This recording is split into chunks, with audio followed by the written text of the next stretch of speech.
সুবনা kitchen with village ফুডে আবারও সবাইকে স্বাগত জানিয়ে চলে এলাম নতুন একটা ভিডিও নিয়ে। আজ আমি তোমাদের সঙ্গে রান্নার ভিডিও শেয়ার করব না, একদম অন্যরকম ভিডিও। তো আমি বেরিয়ে পড়েছি, কোথায় যাচ্ছি তোমাদের সবটাই বলবো। তো আজ আমি যাচ্ছি আমার মাকে নিয়ে হসপিটালে ভর্তি করতে। তো প্রথমে আমি ডাক্তার দেখাবো, তারপরে আমরা হসপিটালে ভর্তি করে বাড়ি আসবো। তো আমি একদম রেডি হয়ে গেছি, আর তোমার দাদা ভাইও একদম রেডি হয়ে গেছে, ছেলেটাকেও বার করিয়ে নিয়েছি। তো আমি আজ অনেক দিন পর ভিডিও দিচ্ছি, কারণ একদম ভিডিও করার সময়ই পাইনি। মাকে নিয়ে ডাক্তার দেখানো, হসপিটালে ভর্তি করানো, মায়ের অপারেশন হবে, বিভিন্ন রকম ঝামেলার মধ্যে দিয়ে কাটাচ্ছি দিন। তো আজ আমি মিনিমাম 6 দিন কোনো ভিডিও দিতেই পারিনি। তো তোমরা হয়তো ভাবছো যে দিদিভাই কখনো কখনো ভিডিও দিচ্ছে, কখনো কখনো ভিডিও দেয়নি। তো বিভিন্ন রকম কারণে আমরা জড়িয়ে পড়ি, কখনো কখনো প্রায়শই। তো প্রায় আমরা কখনো কখনো এমন ঝামেলার মধ্যে জড়িয়ে পড়ি, তো আমরা ভিডিওটা দিতে পারি না। তো তোমাদের কাছে তার জন্য ক্ষমা চেয়ে নিচ্ছি।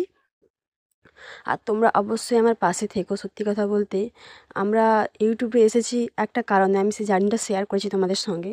তো এমন এমন সময় এমন অসুবিধার মধ্যে আমরা পড়ে যাই যে কখনো কখনো ভিডিও দেই, কখনো কখনো ভিডিও দেই না। তো এটাই হচ্ছে আমাদের অসুবিধা। তো আমরা ফাইনালি বেরিয়ে পড়েছি, ছেলেটাও রেডি হয়ে গেছে, আমি কাগজপত্র নিয়ে নিয়েছি। এবার মাকে নিয়ে বেরোবো। মা বাড়ি থেকে আসছে আর আমি বাড়ি থেকে বেরিয়ে যাচ্ছি, প্লাস তোমাদের দাদাভাইও যাচ্ছে।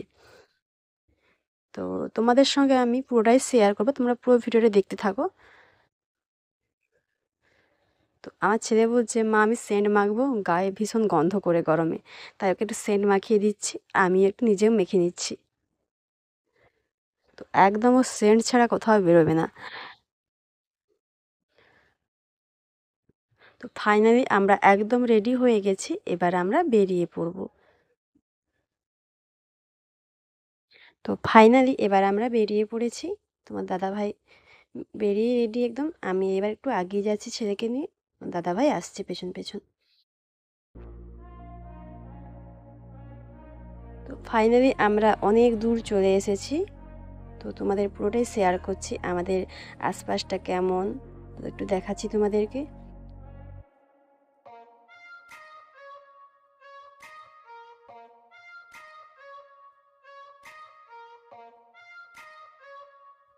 তো টোটোতে বসে বসে একদম বোরিং হয়ে যাচ্ছি।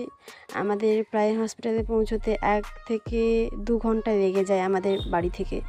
তো ভীষণ গরমও পড়েছে, তোমরা হয়তো বুঝতেই পারছো গরমটা কেমন। তো সকালবেলাতেই যাচ্ছি, চান করে যাচ্ছি, একদম ঘেমেই গেছি গরমে।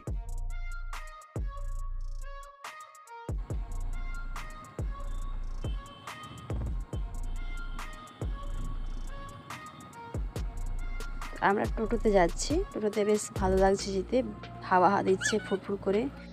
আর বাসে গেলে তো একদম ঘেমে যায়, আরও অসুস্থ হয়ে যাই আমরা।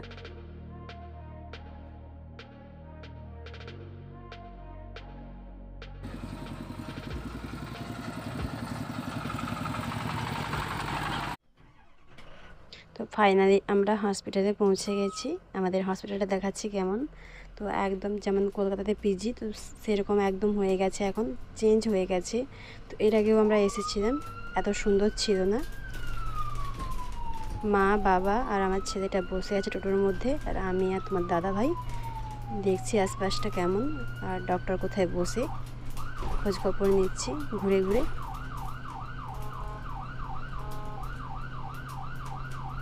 তো ফাইনালি আমরা মেন জায়গাতে যাচ্ছি যেখানে ডাক্তার বসে, আমি আর তোমার দাদা ভাই।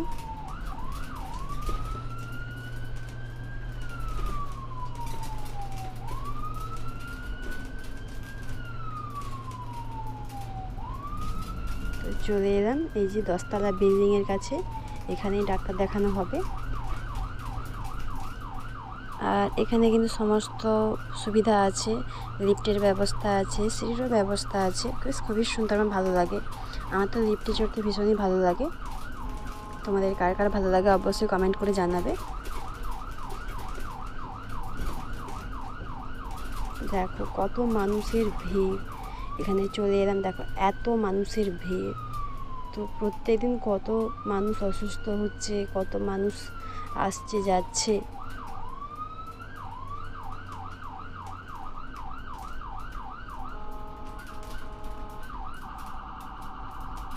তো ফাইনালি ডাক্তার দেখিয়ে মাকে ভর্তি করে দিয়েছি আর আমরা বাড়ি ফিরছি। তো ভীষণ সারাদিন পরিশ্রম হয়েছে, তোমরা চোখ মুখ দেখেই বুঝতেই পারছো। আর আমার ছেলেটাও ঘুমাবে বলছে, সারাদিন রোদের মধ্যে গরমের মধ্যে কাটিয়েছে, তো ওরও ভীষণ পরিশ্রম হয়েছে। বাড়ি থেকে বেরিয়েছিলাম সকাল 7টার সময়, এখন বেজে গেছে বিকেল 5টে। তো সারাদিন এই গরমের মধ্যে ভীষণ পরিশ্রম হয়েছে। তো ফাইনালি বাড়ি ফিরে চলে যাচ্ছি, মাকে এখন ছাড়বেই না। তো এখন আমাকে আমার বাবার বাড়িতে থাকতে হবে, আর তোমাদের হয়তো ভিডিও দিতে এখন পারবো না, তো পরে অবশ্যই রেগুলার চেষ্টা করব।